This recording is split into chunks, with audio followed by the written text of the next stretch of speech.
Welcome back to the evolution of horror. My name is Mike, and as ever, I am your host. If you're tuning in for the first time, then welcome. In this podcast, we explore and dissect the history and the evolution of the horror genre by looking at particular subgenres one season at a time. We are currently on a little break between seasons, but this is a little bonus episode we're bringing you to discuss the new Conjuring movie. That's The Conjuring 3, The Devil Made Me Do It. The Conjuring 3 is out in cinemas and it's out on demand, so you can see it on the big screen or you can watch it at home. I would recommend seeing it on the big screen because, you know, this is the type of horror movie that you might want to experience with good sound quality and with an audience. But of course, the beauty of this is that it's your choice. You can watch it either way.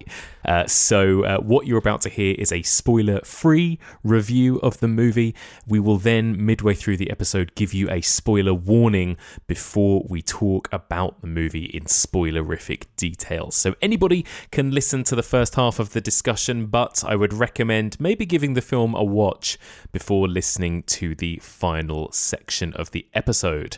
So without further ado, let's get into it. I sat down with friend of the pod, Louise Blain, to discuss The Conjuring 3, The Devil Made Me Do It.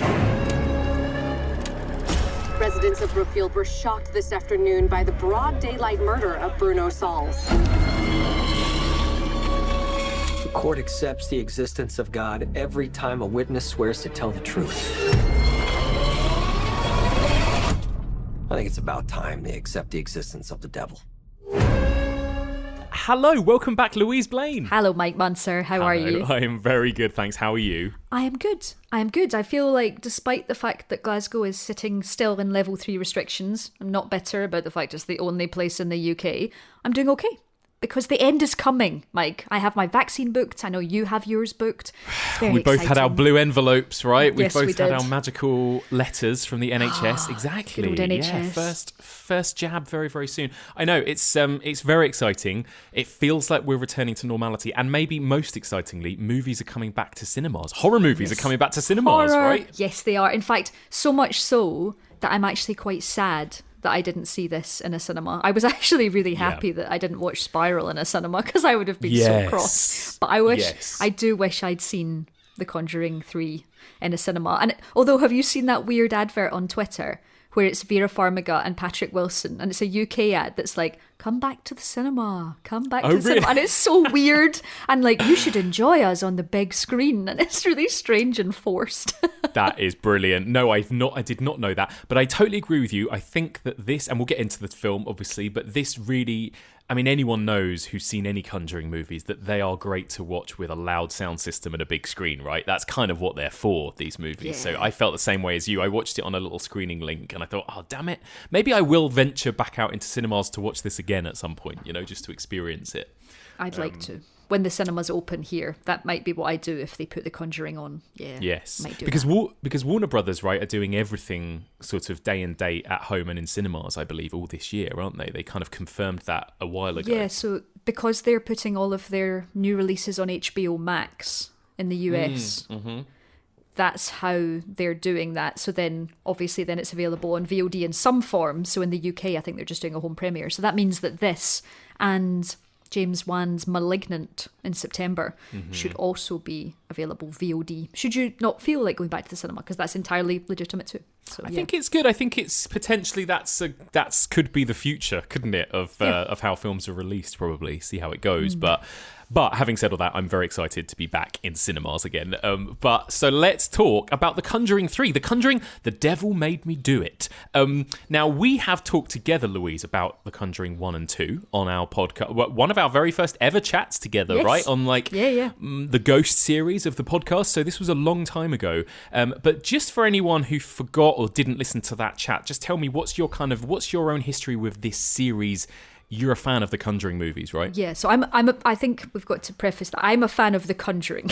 I'm less so a fan of the Conjuring universe, which is a very much a mixed bag. But I love that. I mean, the first Conjuring for me is this. It's very much a modern Exorcist from James Wan. It's this wonderful brilliant, relentless ghost ride, basically, where there's loads of jump scares and it's atmospheric and it's a period piece and it's got all these things. And I was actually talking to Ali Plum the other day on his film club about how much I love The Conjuring, so I got to rewatch it a couple of weeks ago, and it holds up. I love it. It's still super scary. It's got that clapping scene is still horrifying. Very horrifying. Good. So I do love the first Conjuring, and then there's a couple of other highlights in there for me. But, you know, James Wan, who did Conjuring 1, directed Conjuring 1 and Conjuring 2, but has relented the reins to Michael Chavez for this one. But James Wan's his work is all over this. You can feel him all over The Conjuring 3. Yes, I completely agree with you. The Conjuring I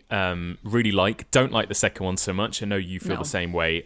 But the first one, and it's sort of become a bit of a shorthand these days, I think, for the go-to example for sort of, I guess like you said, it's sort of ghost train horror, isn't it? I saw somebody tweet the other day, I think they tweeted me to say that The Conjuring is like the Coldplay of horror.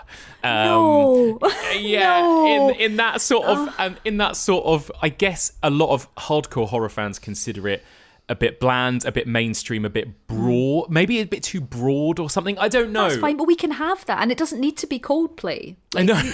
you don't. It doesn't need to be Coldplay. It can be, because the thing is, I always find less so the sequels, and I'll talk about it with The Conjuring 3. These are period pieces. They feel like classic horror pieces. They're every inch of the period is there. The 70s, the costumes, the crunky analog recordings, the flashes, the candles being lit with the matches. Like, it's all, I don't know, it's delightfully analog. And that in itself is a joy, really, for me. It is. It's an absolute joy. And I think you know what you're going to get. Like, I kind of enjoy...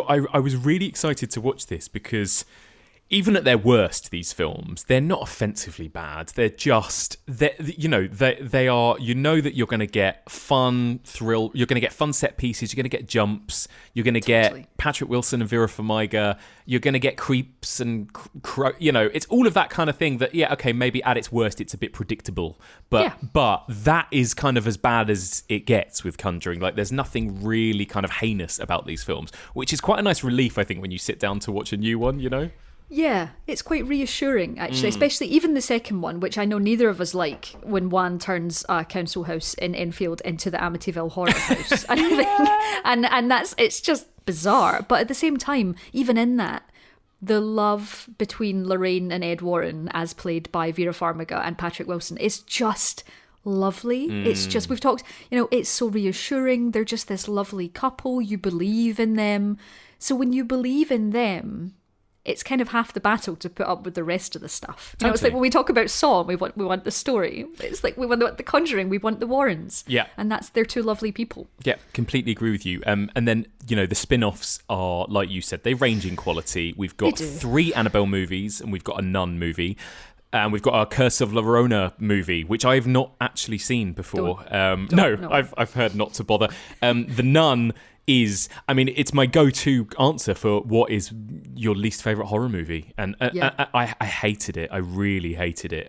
So that was absolute bottom of the barrel for me. And then Annabelle movies are kind of somewhere in between. There was one really good Annabelle movie, wasn't there? Yes. Creation's the great one, because that's by David F. Sandberg of Lights Out fame. And he throws it all to the wall. There's creepy scarecrows and it's kids again. And he does I think that might be my second favourite Conjuring universe film, but The Nun is absolutely at the bottom. Although when someone asks me now what my least favourite horror film is, I think I can probably say Spiral for mainstream. I think I can definitely say, without a shadow of a doubt, that the longer I go thinking about that film, the angrier I get. Yeah, that's totally fair.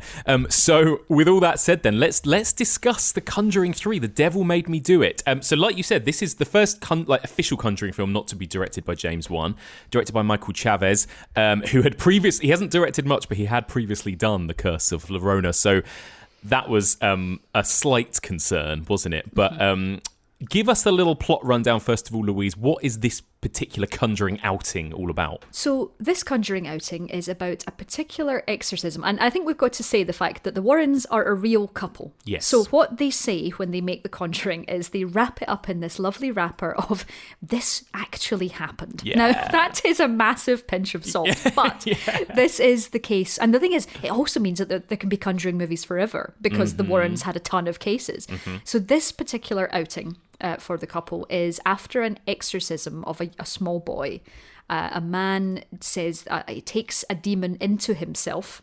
Yes. And I think we have to say that he ends up in a court of law where the only thing that can save him in this court of law is literally the plea, "The devil made me do it." Yes. And in order to get to that, the Warrens have to help out and prove to a court of sane humans that the devil exists. So actually, instead of it just being a traditional Conjuring movie, which is a haunted house, where there's a family, it turns into a bit of a supernatural road movie where they go on a sort of detective mission to find out what actually happened. So in that way, it's a very different structure. Yeah, agreed. Actually, that's some of my favourite stuff when it comes to sort of ghost movies, particularly kind of uncovering an old history or sort of that sort of detective element, I suppose, is part of this. And yeah, the courtroom drama element too, I suppose, as well. Like they're reminding me a little bit of something like The Exorcism of Emily Rose in that regard, where it's like, let's prove that what happened is real or whatever.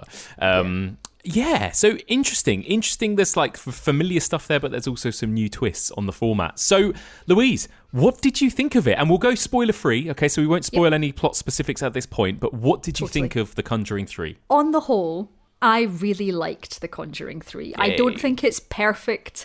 I think there are some bits that are overwrought and overused. But as a whole, I found it scary. I loved the Warrens again so much. I was so in love with them again.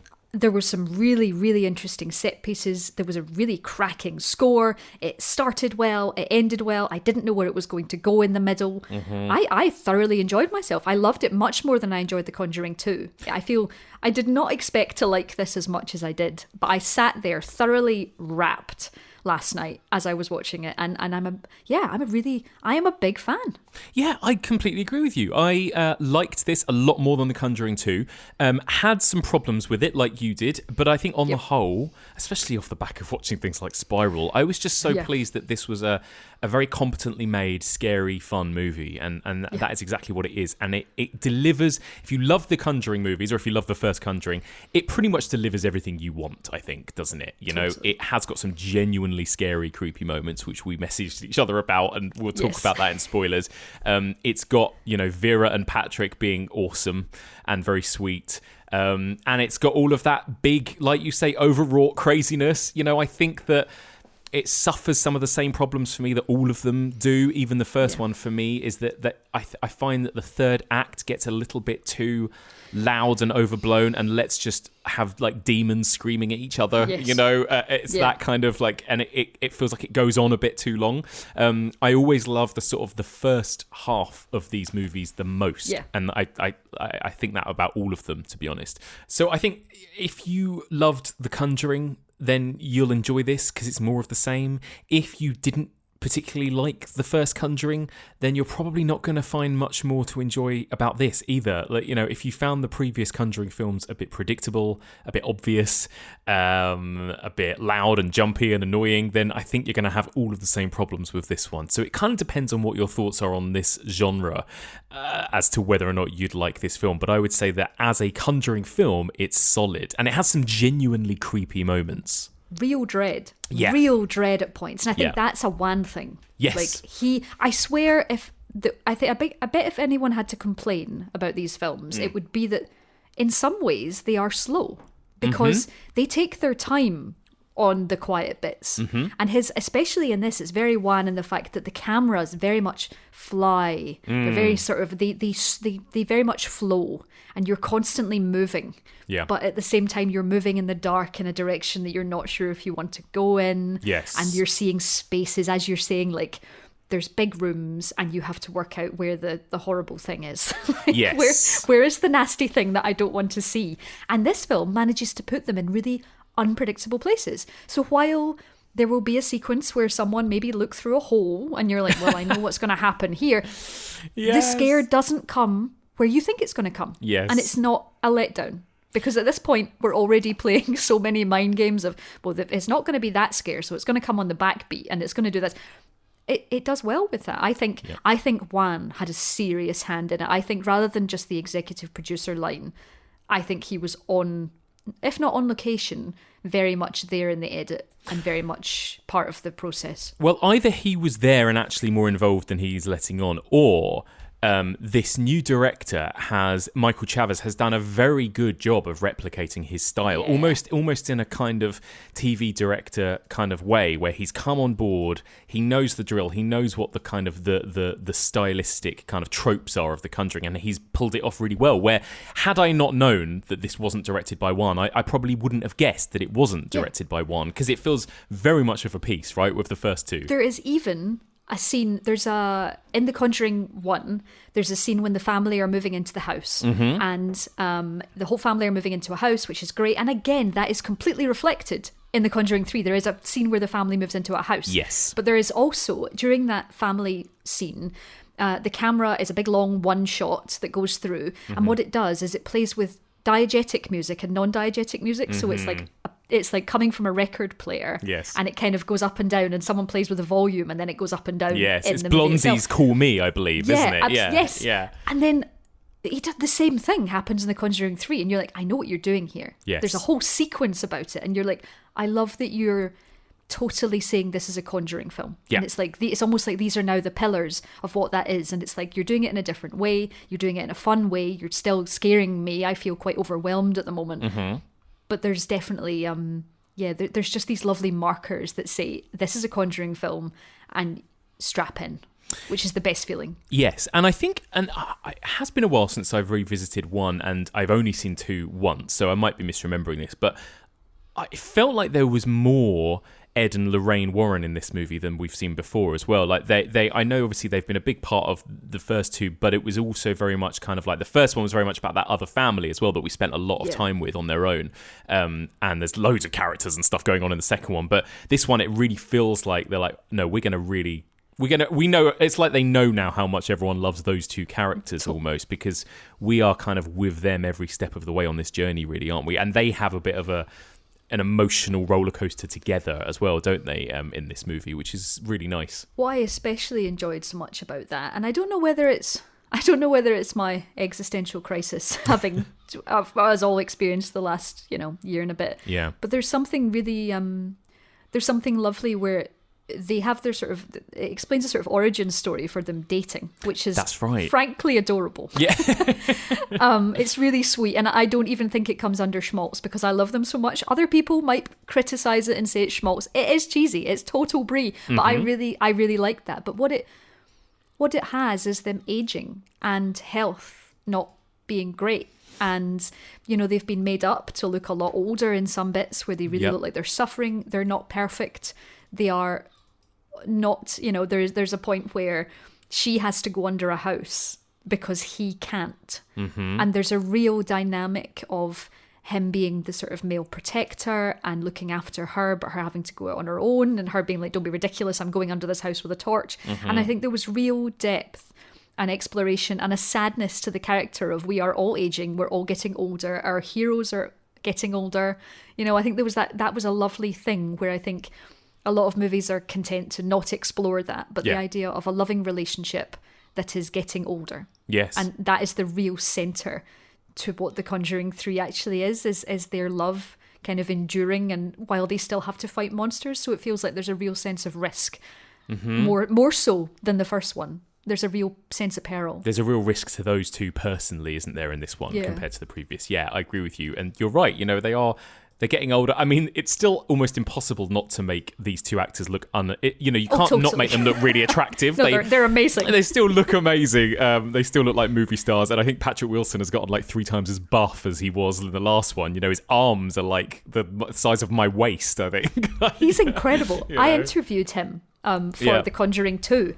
And I think when I was sitting in front of him, I was just like, you're enormous. He's huge. He's just this enormous. Even like, he has a huge head that is Yes. completely in proportion to the rest of his body, but he is a really big man. Yeah. And I was asking him questions and just mentally going, you're huge. You're just enormous. Like, you're just Hollywood. Look at you. Yeah, no, totally. And I kind of love that Patrick Wilson is really embracing it too, you know, like he's done obviously these films, the Insidious films. He's directing the next Insidious film, which is very exciting. Yeah, what? It's been announced there's a new Insidious film, and Patrick Wilson, it's going to be his directorial debut, which I love. So, you know, he's really embracing the horror, Patrick Wilson, which I kind of love, you know. I love that. That's amazing. I didn't know that. That's great. Yeah. I'm really, I'm so here for that. I know. Patrick Wilson's next Insidious. I know. What a hero. Will he be? Yeah, go on. Will he be in it? Well, I wonder, because he's not been in it since the second one, has he? Did that have a happy ending? I feel like it had a reasonably happy ending. I've kind of lost the plot with the Insidious films now, because there's about 5 of them, isn't there? But I don't really remember what's happened beyond the second one. So, yeah, I'm not sure.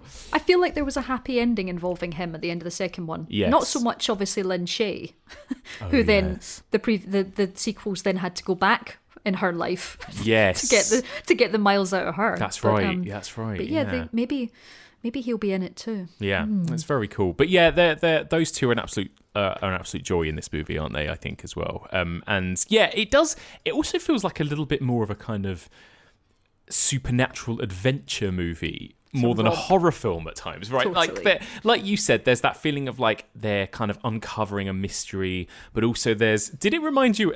I kept thinking of something like a Buffy episode when they're like, you've got to find the talisman and the magical amulet, and you've got to talk in Sumerian and then ancient, you know, Aramaic and all this stuff. And I was like, it really feels like we're in a Buffy or Angel episode at this point. I felt every part of that. Yeah. But I even boiled it down to just Scooby-Doo. Yeah. I was literally like, this is the Conjuring does Scooby-Doo, because you're right about when you have to get the MacGuffin to do the MacGuffin to knock out the MacGuffin to stop the thing. Yep.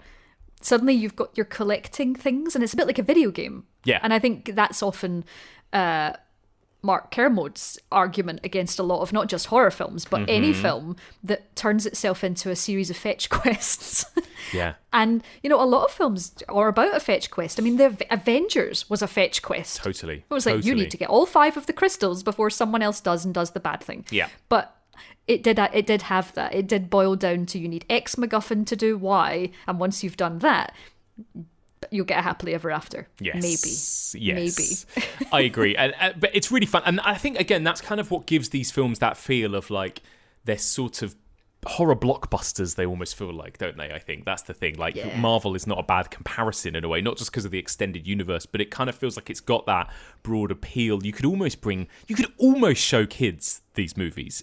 You know, they are very scary, but there's nothing like massively adult about them other than the fact that they're scary, and they are those kind of like almost swashbuckling adventure stories at times, you know. Yeah, they have a sweet heart. But they have a really sweet heart, although I'm not going to spoil the start, but the start, oh my god, thinking about children, I was genuinely like, oh, this is going there, this is really interesting.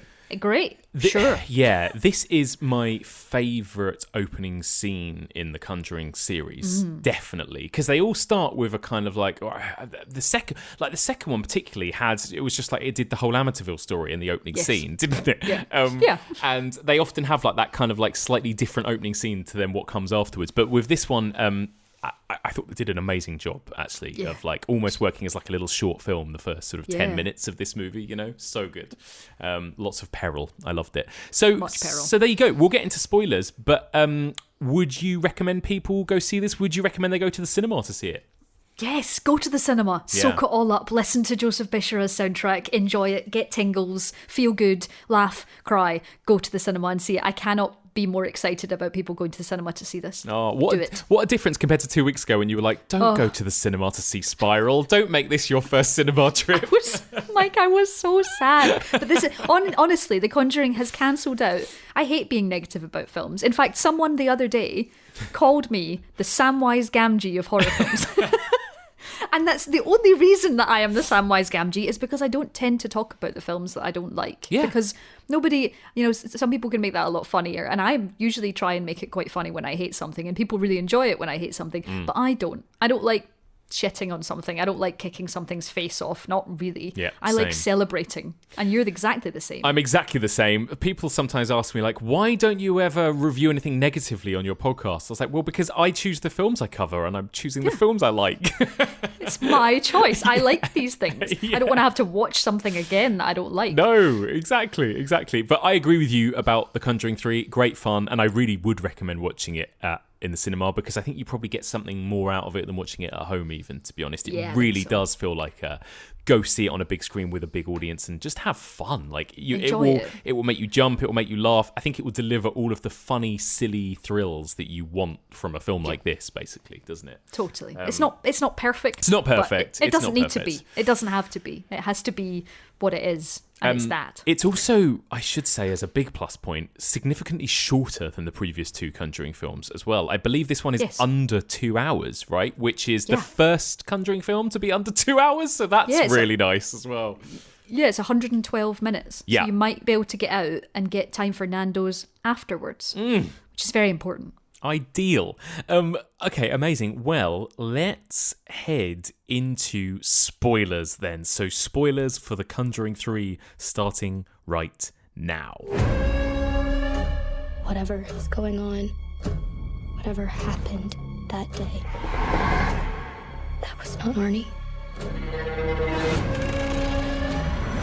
It's a witch's totem. We think your family was cursed. And that connection's still open.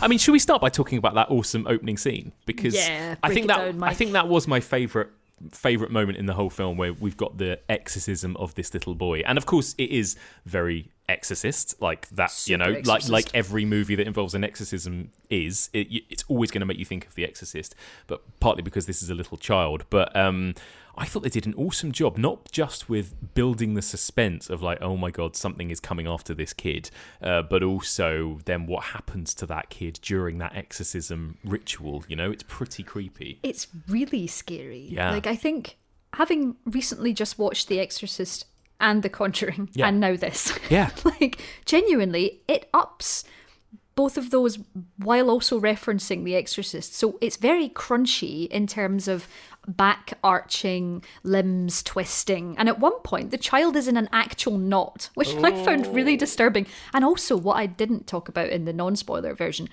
is the fact that I love that this Conjuring has taken a step back from the CGI bullshit of the crooked man. Mm-hmm. There's no crooked man. No. There is, at one point, a bit of a squishy, fat, dead thing, which I didn't like a revisit of. I didn't enjoy the revisit of, but I did like the initial feature of, because I thought that scene was really scary. Yes. But I like the fact that we don't have too much CG nonsense. Yeah.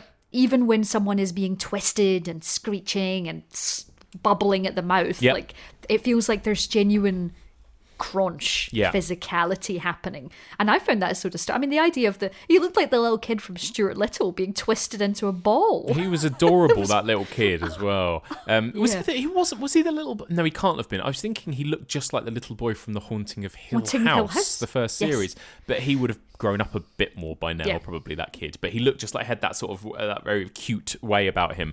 The bit that really got me was when he was in the bathtub and you see the hands kind of coming over the shower curtain, and just that stuff is just so classic Conjuring, but it worked. As soon as that happened, we're 5 minutes into the movie, I was like, yep, this is exactly what I want. I can feel my heart starting to race faster. I know something is going to happen that's going to, something very loud is going to make me jump out of my seat, and I'm kind of all for that. And also, it feels like it's also happily ticking off references at the same time. It's like, well, here's Psycho. Mm-hmm. Here's this. We're doing a shower scene, and you're not going to hate it. It's going to be scary, and it's going to be bloody, and it's going to be horrible. Yeah. And I love the fact that you text me about that scene, and I wanted to text you about it, but the notes that I had written was I couldn't think of the word for what the rings in the shower were called, so I just drew them. I literally wrote fingers that looked like, and then I've got a little drawing of the shower curtain rings.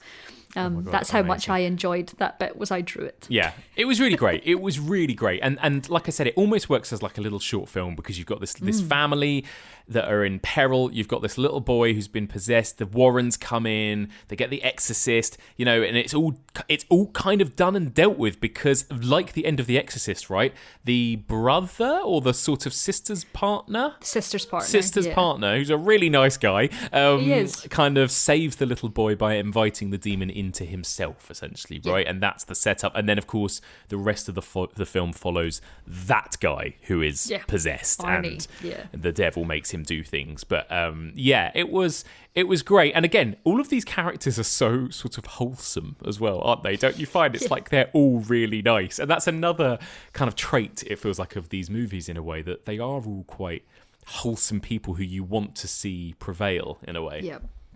I mean, we're now in spoiler territory. Yeah. Honestly, I sobbed at the end. I know we're skipping all the way to the end. I cried like an actual baby at the end of The Conjuring 3. I love it. You can put it on the poster. Cried, literally tears rolling down my face. I was doing that sort of wibbly chin thing when she unlocked her locket and had the pill in there, because they'd done that great shot of he's left his pills at home, he's going to die. And the whole way through, him smashing shit up with his sledgehammer, I was like, that's it. Yeah. That's it. He's dead. We're about to watch him die. He's about to beat this creepy pale woman who we'll get onto in a minute, and he's just going to keel over and die, and I'm not ready for that. So when she did that, I was literally an emotional wreck. Mike. Yeah, do you know what, as well? I really thought, not just at the beginning, but also towards the end, I thought Ed might die. I thought Patrick Wilson, I thought, I wonder if Patrick Wilson is done with these movies. I wonder if he's now going to go off and become a director, and I wonder if they're going to kill off Ed Warren, because they really kind of threaten that all the way through the film, don't they? Yeah. They do. It's about age and dying and loss. And I think maybe I was just feeling particularly sensitive to all of those themes, but genuinely, and I think that's why it does so well. That's why it's so good, because even especially in its scariest moments, there's genuine peril. And also, I love the fact in this one that it's a person. Yes. It's not a demon. I mean, there are demons involved somewhere, but it is a human being who has been erred from the good side and gone into satanic, horrible rituals. And all of that stuff around that is really scary. Even down to that little tooth thing. The tooth thing. The little kind totem. Of... The totem is... Is that the thing she finds in the basement? That is creepy. Yeah. I liked the way this movie looked as well, actually. Like you said, you know, it's always quite cool, these movies, what they do with the production design, with the period set. It's kind of period set, but not realistically, because it's also got that one thing of houses look like mansions and everything looks a bit gothic and expressionist at the same time. But this movie has all that. It's also because we're creeping into the early 80s. It felt like it also had a bit more sort of like neon lighting and things like that. Did you notice? And I actually really liked the way this movie looked as well. It updated. You knew that it was still a period piece, but you're right, it had that erring into let's fix this record player and do X, Y, and Z. Yeah. It felt a little bit more modern with a younger cast, when if you think about it, The Conjuring 2 with the Enfield Poltergeist felt still quite... Yes, sort of old and worn. Proper old. And it's less of that kind of like 70s sort of floral wallpaper, and we're getting more into kind of that more sort of punky 80s look with some of it, which is really cool. And that feeling that, like you said, the Warrens are kind of beyond that generation. They're like older now as well. All of that was really cool. And then, you know, how did you find it then? The kind of like the big journey, the big adventure, like you said, the sort of road trip that Ed and Lorraine then sort of go on throughout the bulk of this film to kind of save this guy. Do you know, what I especially loved was Vera Farmiga's Lorraine Warren when they went to see the police, and the police were like, yeah, we want you to help us, but we're not going to give you anything. Yes. And they test her with which of these knives. And I loved that, because you know exactly what's going to happen. He's like, my wife's not a circus act. And she's like, it's this knife. Yeah. And then when you're in the car and she's like, you missed the turning towards where the girl was murdered. And there's some lovely subtle performance that we've always loved from her. But I think the going on this road trip and finding out these things were just this great chance to just see more of them and love them more, and you take them into the woods, into the dark woods. You know, I love that idea. Yes. Do you think it's an issue that they are painted as so pure and heroic. Because, of course, a lot of people complain about the fact that the real Warrens were not nice people. They were con artists. They did manipulate and exploit people. Totally. This movie is not interested in any of that kind of commentary on them. They are, like we've talked about, supernatural adventure movies with these two as the heroes at the centre of them, basically. But do you mind that? Do you know, I know what you mean, because I actually...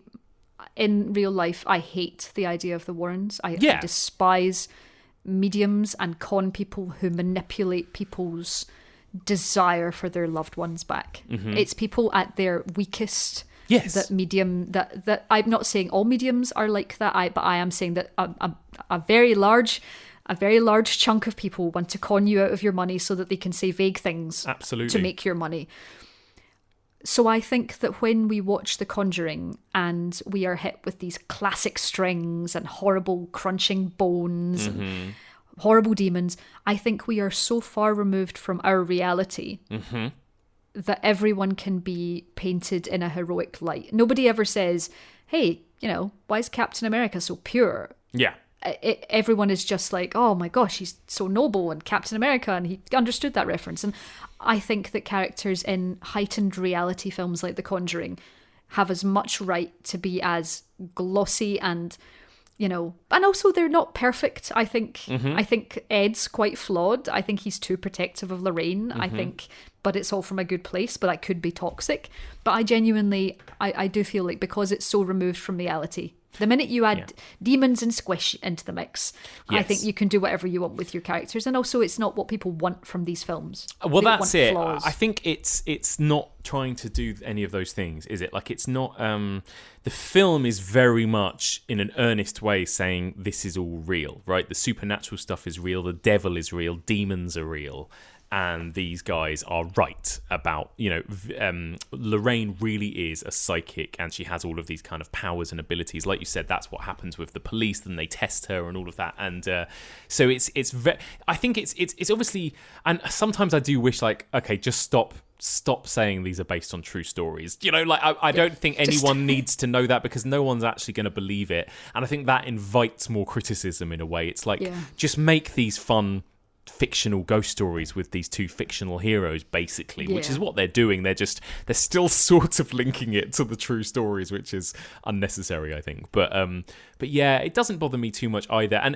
But there is something of it that it feels very old-fashioned, doesn't it? I was thinking, like, even that idea that, like, it's very much kind of that, got that sort of 60s, 70s thing of, okay, the devil is real, demons are real, the church is good. I don't know, it feels very much, I suppose, in the way that The Exorcist does, in a film that very much kind of was endorsed by the Catholic Church, right? That it is very much like, God is good, the devil is bad, the priests and the believers will come in and save the day, essentially. And these movies do have that vibe as well. They're very pure in that regard. They are. But what's really interesting about that is, obviously, The Exorcist was, it was approved because for the first time they said, as long as you're addressing the devil, like as long as you're taking him seriously, we don't really mind. Exactly. There's a really interesting line in The Conjuring 3 when they're talking to the lawyer, which I think is really funny, because they do quite a funny sort of, we'll come over to the house, meet Annabelle,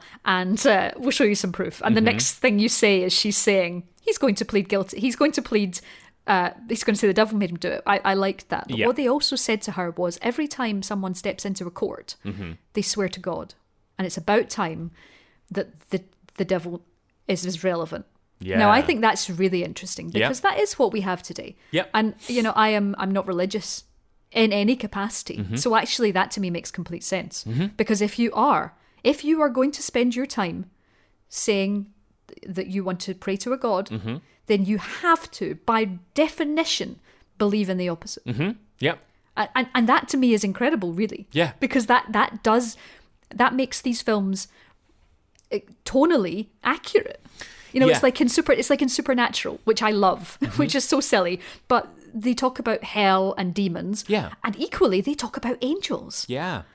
Yeah, absolutely. Yeah, but you can't get one without the other. Even Buffy, right, has that same thing. It's that iconography of like crucifixes will save you, holy water will save you. You know, there is that still that vibe of God and the devil. Ultimately, there's even a whole storyline when Buffy kind of goes to heaven, right? So it is like it's all very much in that kind of fiction, and that is again that's going to reach a very wide. That's going to reach a very wide appeal, especially in America. Like you kind of feel like they're getting that right in that regard. But yeah, it is interesting because again, it's not something we necessarily get much these days in horror. I think horror takes much more of a kind of dry, cynical look at people in that sort of folk horror kind of like fucked up community way, as opposed to actual spiritual, supernatural kind of good and evil as well. So it's kind of it's one of the last major franchises I think to really do that.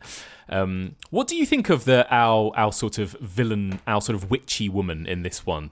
Did you enjoy her? Do you know, I did enjoy her. I enjoyed her because she was a person. Yeah. And she looked like, do you know who she looked like? She looked like the wife in that American Gothic painting. Yes. You know, the one next to the guy with a pitchfork. Yes, she did look just like that. Yeah. You're so right. And I liked that because it reminded me of, I think it was It, actually, the first It, where someone came out of the... who was it chased Stanley? It was a woman in a painting that chased Stanley. Yeah, that's right, yeah. So she reminded me of like a real life version of that, which again made me appreciate the fact that she wasn't CG. She was just super creepy looking. She's just a woman just standing there. Yeah, I liked that. She was everything scary. So I liked her. I think not having a demon to sort of say, well, let's blame it on the devil, sometimes doesn't make the movie as strong sometimes, but I like that the fact they went in that direction of it's this vindictive woman who just got tempted by Satan. And tempted by all the exciting toys that guy had in his basement. Absolutely, yeah. And I liked how cheesy it was, the fact that she's literally mixing curses in this flaming goblet. That's cool. It's very cool. And the idea that that's just another MacGuffin to add to their collection by the end. Like, I felt like it just tied a lovely bow around it, actually. Well, a kind of cursed bow, but you know what I mean. Yeah, totally. Yeah, no, completely agree with you. Yeah, I kind of liked her as well, and I agree, like, especially after the amount of monsters that we saw, CGI monsters in the second one. It was nice to get something a bit more low key. What did you think of the big fat demonic thing in this movie? Because I think you said already, but like the first time I saw it, the first time you see it, it did make me go, oh, yeah, it's creepy when you first catch a glimpse of it. Yeah. So that first scene was so tense because obviously breaking into an underground funeral home and looking at the bodies, like that's scary. That is a scary thing. And the idea is them going in to like squish a poor dead girl's gooey hand is already vile. But that scene reminded me a lot of the autopsy of Jane Doe. Yes, I thought and not just because it was in an autopsy environment, it was because it was making the most of the idea that these places are creepy enough. These are very surgical, very medicinal places. Everything is cold and hard, and the shots were all quite wide.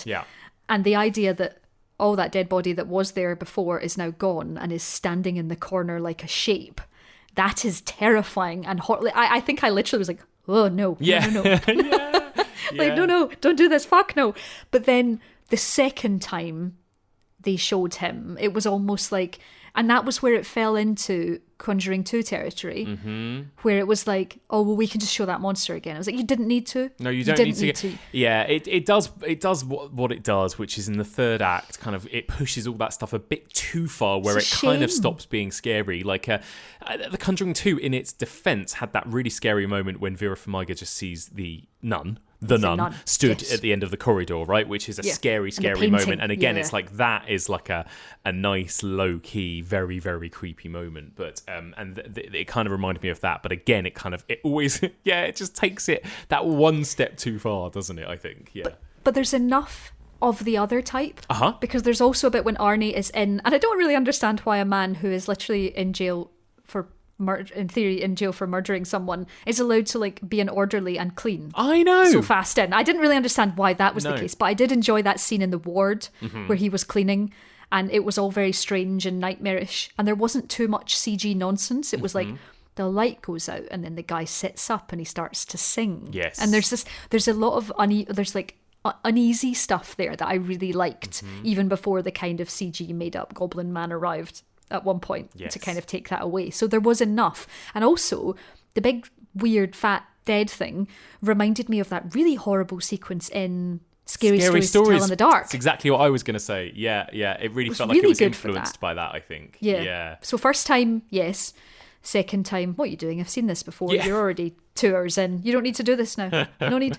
We don't need it at this point. No, it's so true. How did you find that final act then? That final kind of showdown and everything? Did it satisfy you? Do you know, it did actually, largely. And I think it was because most of the time I was so worried about him dying. Just genuinely just like, his heart's going to stop. Yeah. This is it. We're just going to watch them. And she's going to be so heartbroken that I don't think I'm going to be able to cope with watching Vera Farmiga not be able to do that. Well, do you know what? Not be able to have him. And it did that thing, like you've mentioned, it gives us their backstory and shows us how they met. And that is a classic trope where, like, okay, you're going to kill one of them off because you're showing how they fell in love. Like, it focused so much in on them and their love. I thought, oh shit, one of them's not going to survive this movie, you know. So they did a really good job of convincing me that was the case, that one of them was in genuine peril at this point. Yeah, it makes up for the fact that he's just going around smashing stuff with a sledgehammer.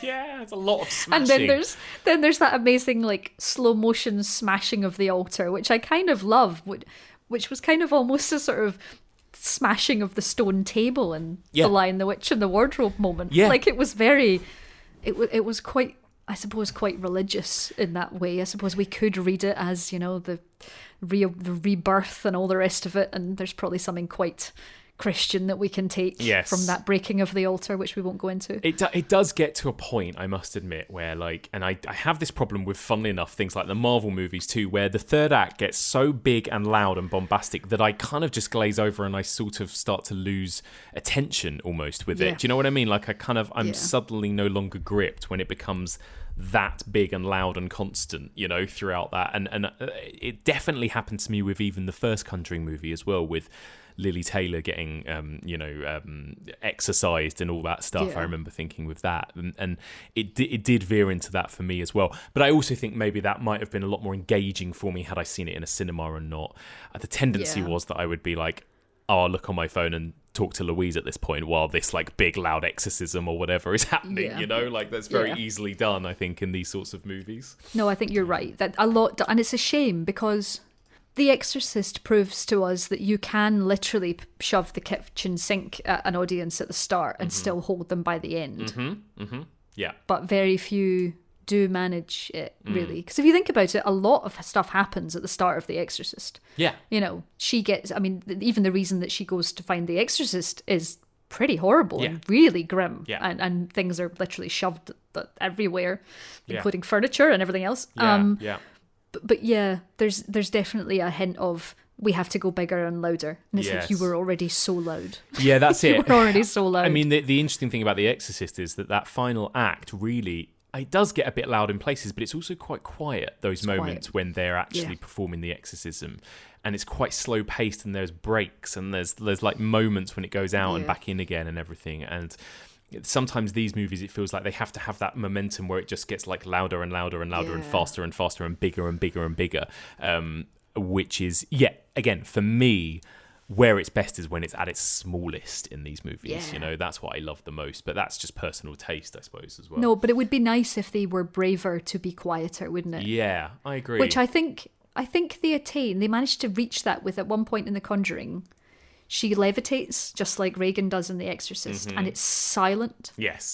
Yes, and that exactly, and her eyes go white, and that moment exactly. And it's like there's a silence, and the wind stops, and the sound stops, and everything stops, and it's like, as you say, exactly that at the end of The Exorcist when he comes into the room and Regan has killed Father Merrin. Yeah, and that's a silence, and she's kind of just staring. She's not even cackling or loving it. She's just staring at it. Yeah, almost like, wow, I did that.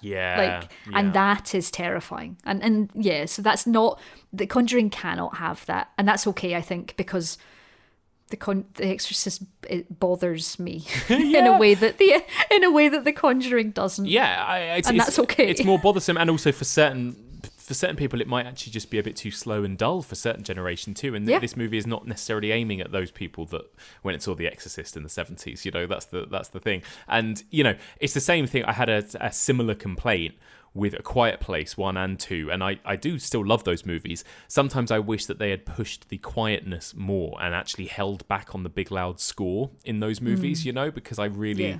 I love those movies when they are at their quietest and most suspenseful, you know, and with both of them, they do... And there's a nail on the floor. Oh, I mean, that's all you need. That's all you need. Or, you know, the fact that, you know, somebody accidentally, like, drops a glass and it's like you really feel that peril and that dread when it happens if everything is quiet enough, you know?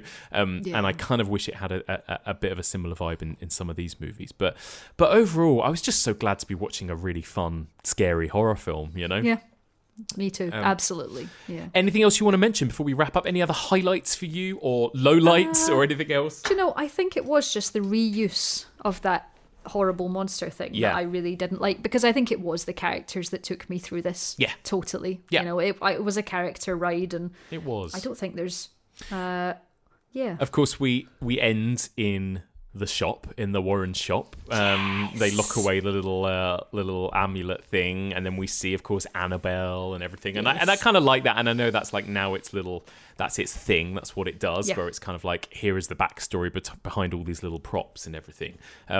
It's great. Do you think we're going to get more? Did this feel like it could be an end to you, or what did you think of that, about the future of this series? I think it definitely said we can absolutely make more of these depending on how well this does. Yes, yeah. And that's fine for me. And I don't feel like, as you're saying about Patrick Wilson is embracing horror, I don't think those two actors hate this. No, I think they do enjoy it. You get the feeling that they enjoy it.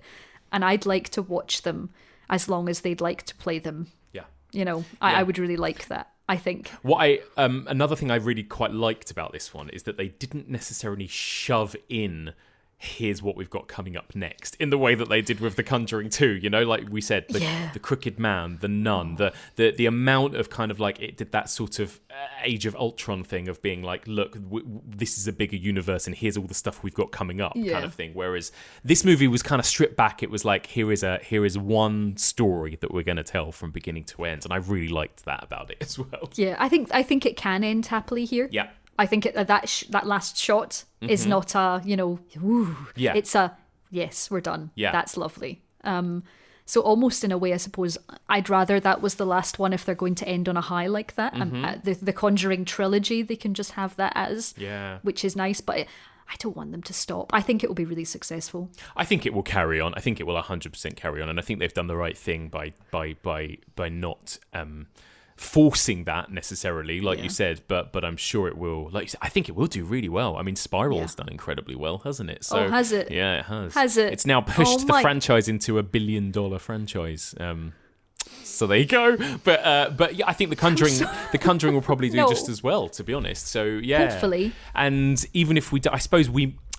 I was trying to figure out whether or not we may not get any more official Conjuring films. We may just get spin-offs. I don't know. Because again, it really felt like it was, in some ways, wrapping up Ed and Lorraine or giving them a big emotional chapter here. Yeah, exactly. Yeah. So it could be that we just see kind of Annabelle-esque movies next. Who knows? I'm looking at the Conjuring universe section of Wikipedia right now because I don't know what's in the pipeline. No. Because apparently The Crooked Man was meant to be, wasn't it? Which has never really surfaced and was meant to be from the same guy that did The Nun. Am I... Corin Hardy, who did a really good job of folk horror film, an Irish folk horror film, and then he made The Nun. And I can only assume it wasn't entirely his fault. There was probably all kinds of studio problems for that film. But yes... I've no doubt there will be more, but maybe they're waiting to see what happens with this one. And obviously, we've had a year where everything probably just shut down, and so we'll see what happens. But I've just got 8 here. That's it. Yeah, just the 8. Finishing with The Devil Made Me Do It. They can't stop here. I want more. Yeah, I'm sure. Go on. I'm sure it will keep going. More terrible. I mean, only 3 of them are any good, but I want more. Yes, exactly. Oh my God. And I need to correct myself now when I say that little boy looked like the boy from The Haunting of Hill House. It was the boy from The Haunting of Hill House. How did they do that? That is the same actor, Julian Hilliard. Yeah. So he looked... Oh. Yeah. I just assumed that He's not grown at all since The Haunting of Hill House. That's bizarre. Yeah. Okay, well that's why he looks so much like him. Maybe he looked really wee because he had those giant glasses on. Yeah. Those were huge glasses. Yeah, so cute. Also, I wished, and I texted you about this, I wished I hadn't seen the trailer. Because I think if I hadn't seen the trailer, that waterbed scare would have been so much scarier. Yeah, the waterbeds, that was great, yeah. Creepy possessed waterbeds. There's not enough, really. There's not enough waterbeds. No, that's because right. obviously that's so period as well. Exactly. Nobody has a waterbed anymore. It's early 80s, late 70s. Yep. It's perfect, isn't it? So Yeah. good. Yeah, loved it. So there you go. That was, what a joy. Lovely to discuss something as fun as this. And we've got more fun stuff to look forward to, hopefully, over the next few months. So we'll hopefully get to reconvene. Louise, thank you so much for joining me to discuss The Conjuring 3. Thank you for having me. Remind us where we can find you and more of your stuff out there in the world. Oh, you can find me on Twitter at shiny_demon. And I am saying now, it's in its last week. But my most recent episode of BBC Sound of Gaming is all about horror games, and you can listen to the soundtracks from Resident Evil and Silent Hill and Outlast and all kinds of things. So that's in its last week on BBC Sounds. So I know that's still be going out this week. So do give that a listen, because I don't talk very much. It's just music and it's really good. I love Thanks. it. Amazing. Louise, thank you so much for joining me. And that's it for this week. Thank you so much for listening, and a big thank you to this week's guest, Louise Blain. So we both really enjoyed The Conjuring 3. I'd love to hear your thoughts. What did you think of this film? Did it live up to your expectations? Is there anyone who made this their first trip back to the cinema? If so, I would love to hear what that experience was like for you. Please get in touch. The email address is evolutionofhorror@gmail.com. Don't forget, you can also find us and get in touch with us via all the socials. We're on Facebook, Twitter, Instagram. We're also on Letterboxd. And there's also a Facebook discussion group. That's the Evolution of Horror discussion group. That's where you can meet and discuss the podcast and anything else horror related with fellow listeners. And don't forget, there are 6 whole seasons of episodes that you can check out on our website, evolutionofhorror.com, and you can also subscribe to us on all the usual podcast places, including iTunes, Podbean, Stitcher, Acast, Libsyn, and Spotify.